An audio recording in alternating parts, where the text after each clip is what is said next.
할렐루야. 은혜로운 찬양 하나님 기뻐 받으신 줄 믿습니다. 기도하시겠습니다. 하나님 아버지 감사를 드립니다. 종려 주일 지키게 하시며 하나님께 예배드리게 하시니 감사합니다. 하나님 아버지 우리에게 은혜를 더하여 주옵소서. 오늘도 주의 십자가 부여잡고 기도하게 하시고 주의 응답을 받게 해 주옵소서. 내 마음속에 주의 십자가 든든히 세워 또 내게 주신 십자가 붙잡고 끝까지 주를 따르는 참된 제자들 다 되게 해 주옵소서. 이 시간 성령 하나님 임재하시고 우리의 심령마다 주의 말씀의 은혜로 채워 주시옵소서. 예수님의 이름으로 기도하옵나이다. 아멘. 앞뒤적으로 한번 인사하실까요? 사랑하고 축복합니다. 네. 오늘 마가복음 15장 1절에서 5절 말씀으로 침묵 속에서 주님 말씀하신다라는 제목입니다. 오늘 종려 주일입니다. 그리고 고난 주간의 시작이지 않습니까? 이 한 주간 특별 새벽 기도가 매일 새벽마다 있습니다. 고난 주간 특별 새벽 기도, 여러분 기도의 자리에 함께 나오셔서 기도하시기를 바랍니다. 소원의 기도의 제목도 하나님께 아뢰고 이 기도의 시간은 더더욱 내게 주신 십자가 지고 주를 따르기 위하여 그리스도의 그 고난, 그 십자가의 그 은혜를 더 깊이 묵상하는 시간입니다. 기도하는 시간을 꼭 지키시기를 바랍니다. 사랑하는 여러분, 종려 주일입니다. 예수님의 십자가 지시기 위하여 예루살렘 입성하신 것을 기념하는 주일입니다. 마가복음에서 예수님의 예루살렘 입성에 관한 말씀이 마가복음 11장에 기록되어져 있지요. 말씀을 통하여 알듯이 당시 이스라엘 백성들이 그 한호 많은 사람들이 종려나무 가지 들고 입성하는 예수님 환영합니다.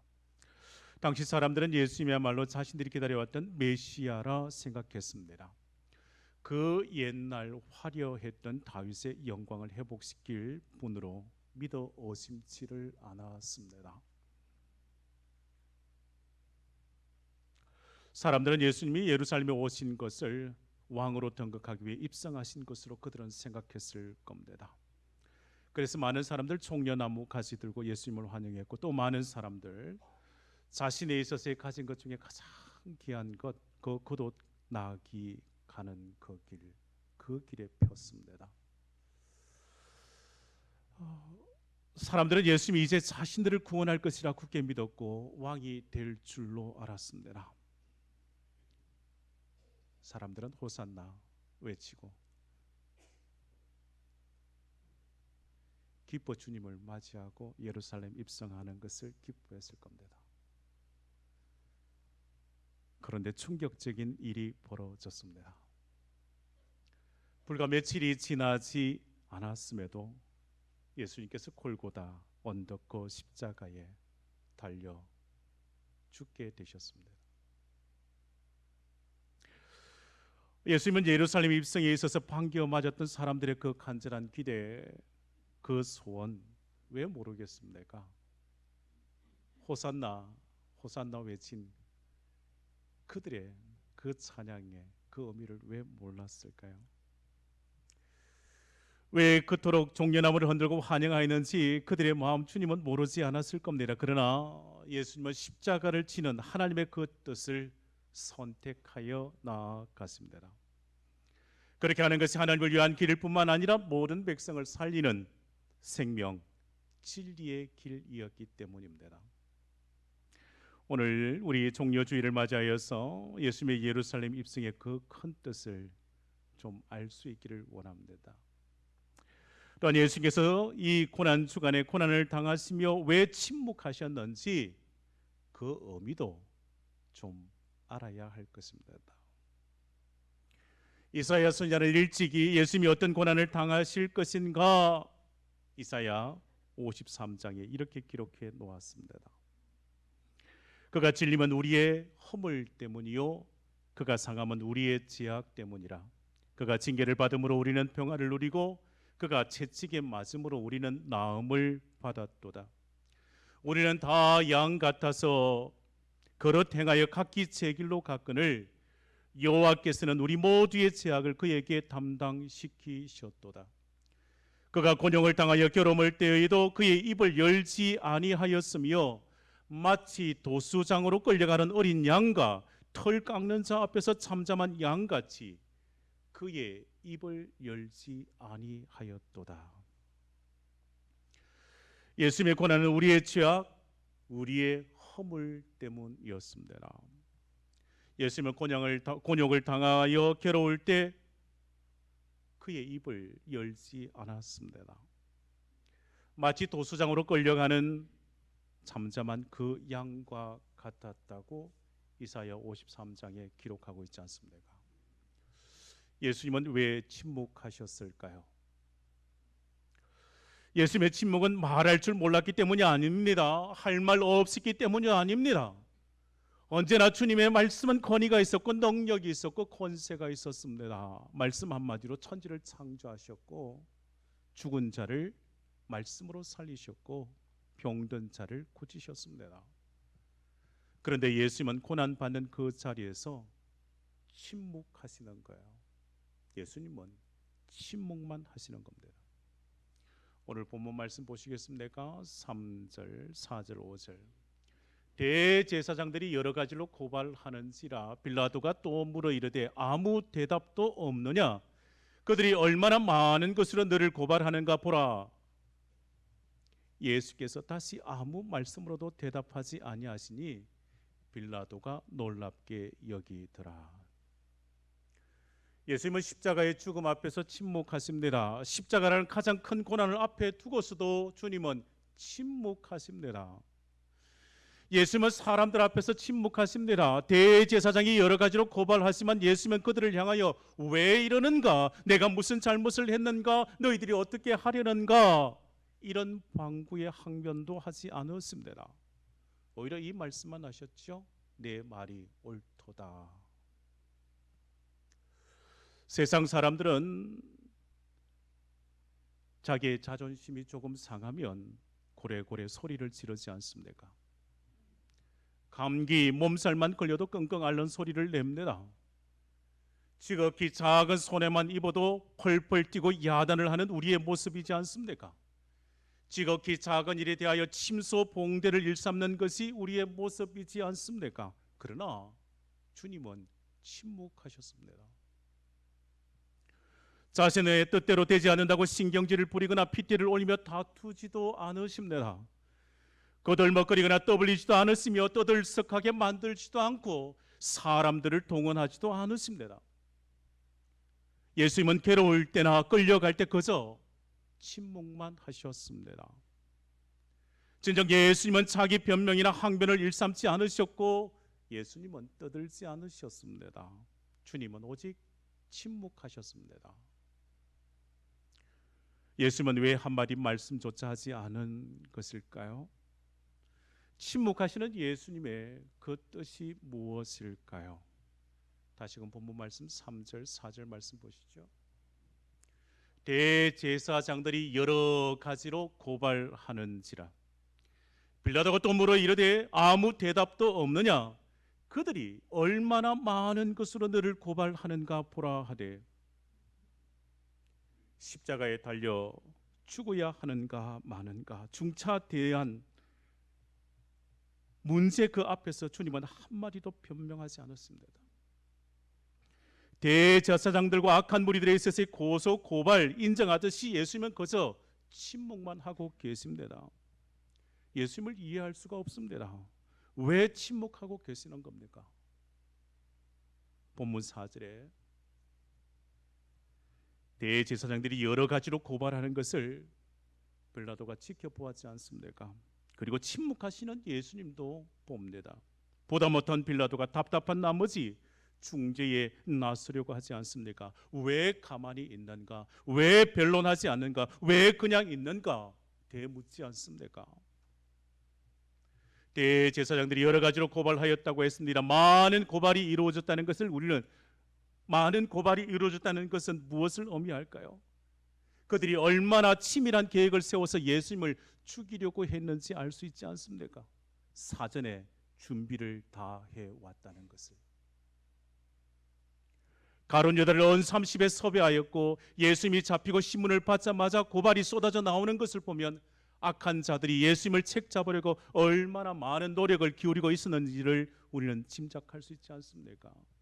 그들은 반복해서 악착같이 집요하게 악한 방법을 동원하여 예수님을 죽이려고 발버둥 치고 있습니다. 그러나 예수님은 침묵하십니다. 예수님의 그 침묵의 이유가 무엇일까요? 예수님은 왜 침묵하고만 계실까요? 예수님의 침묵을 저는 이렇게 여러분에게 말씀드리고 싶습니다. 침묵의 시간은 주님께서 하나님의 뜻에 전적으로 순종하기 위하여 이 내면에 하나님 아버지의 그 뜻을 채워가는 시간이요, 그 뜻을 붙드는 시간이요. 침묵하시면 하나님의 말씀에 순종하고 그의 뜻을 이루기 위해서라는 말씀입니다. 세상의 법이 옳고 그름의 문제가 아니라 하나님의 뜻이 어디 있는가, 하나님의 뜻이 무엇인가, 하나님의 뜻, 그 뜻에 순종하는 길은 어디인가, 그걸 찾는 거예요. 여러분, 신앙생활의 성리하는 길은 단순합니다. 하나님의 뜻이 어디 있느냐, 그것 먼저 물으면 됩니다. 그리고 하나님의 뜻대로 순종하고 나아가면 하나님께서 반드시 그 선택의 길을 책임져 주실 것입니다. 분통이 터지고 억울한 일 당했더라도 하나님의 뜻이 어디 있는가, 그것을 먼저 살필 줄 알아야 합니다. 내가 힘이 있고 권세가 있다고 해서 인간적인 방법을 동원하고 세상 사람들처럼 수단 방법 가리지 않는다고 해서 여러분, 세상적인 방법 그거 동원해서 못하려고요. 그런다고 문제 해결됩니까?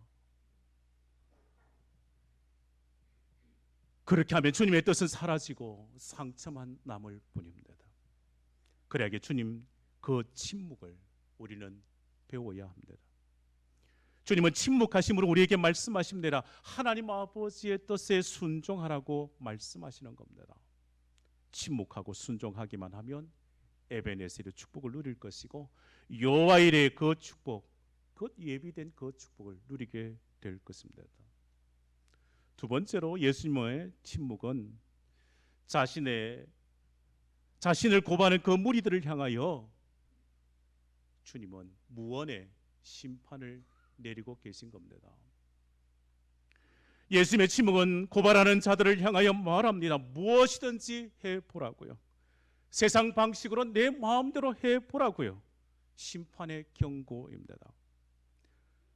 그리한다 할지라도 하나님 아버지의 뜻만 이룰 것이니 오직 침묵으로 예수님은 고발하는 자들의 앞에 맞서 침묵하시는 겁니다. 여러분, 예수님은 침묵하셨음을 기억하시기를 바랍니다. 예수님은 침묵을 통하여 세상의 악과 부조리에 대항하였다는 것을 기억해야 합니다. 그러나 때가 되면 반드시 하나님께서 불의에 대하여 심판하시고 정의를 세워주실 것이기 때문입니다. 시편 46편에 이렇게 말씀하시죠. 하나님은 우리의 피난처시요 힘이시니 환난 중에 만날 큰 도움이시라. 그러므로 땅이 변하든지 산이 흔들려 바다 가운데 빠지든지 바닷물이 솟아나고 뛰놀든지 그것으로 넘침으로 산이 흔들릴지라도 우리는 두려워하지 아니하리로다. 이러시기를 너희는 가만히 있어 내가 하나님 됨을 알지어다. 내가 문나라 중에서 높임을 받으리라. 내가 세계 중에서 높임을 받으리라 하시도다. 지금은 침묵을 지키고 계시지만 때가 되면 반드시 하나님이 우리의 피난처요 하나님이 우리의 하나님됨을 알게 된다고요. 고발하는 저들도 알게 될 것이고 악한 무리들의 심판을 통하여 왜 침묵으로 주님께서 대응하셨는지 하나님이 하나님됨을 알게 하신다고요.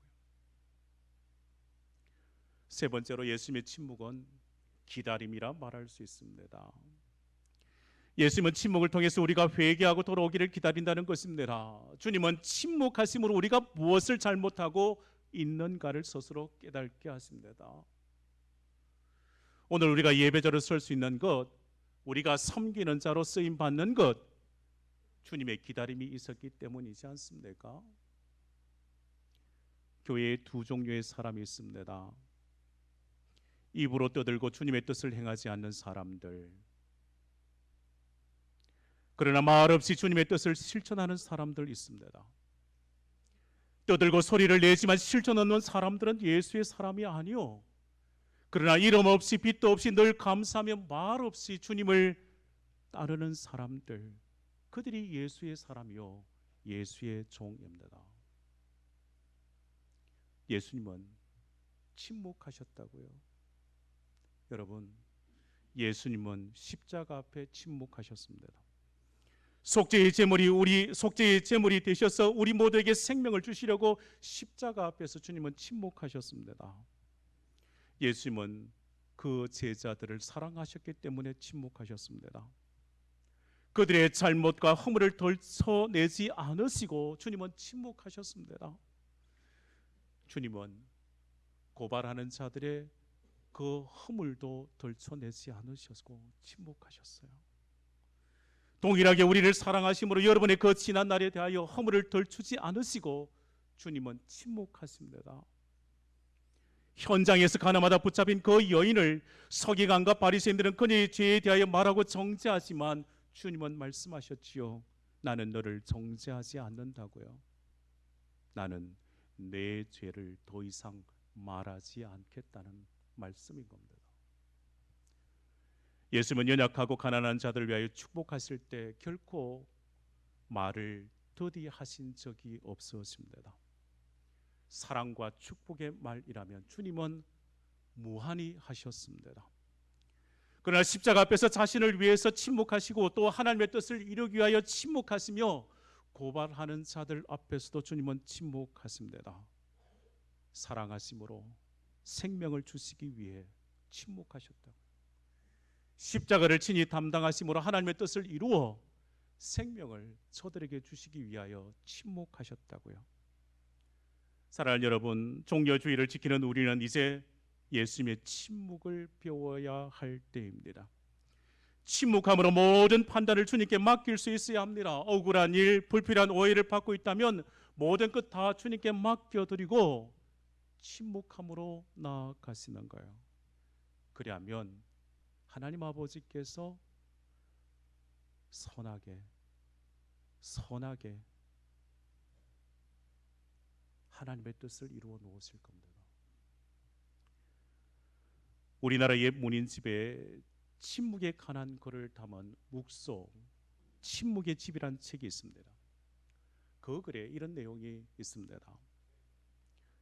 영악한 자는 말하고 꾸밈 없는 자는 침묵하며 조급한 자는 말하고 침착한 자는 침묵한다.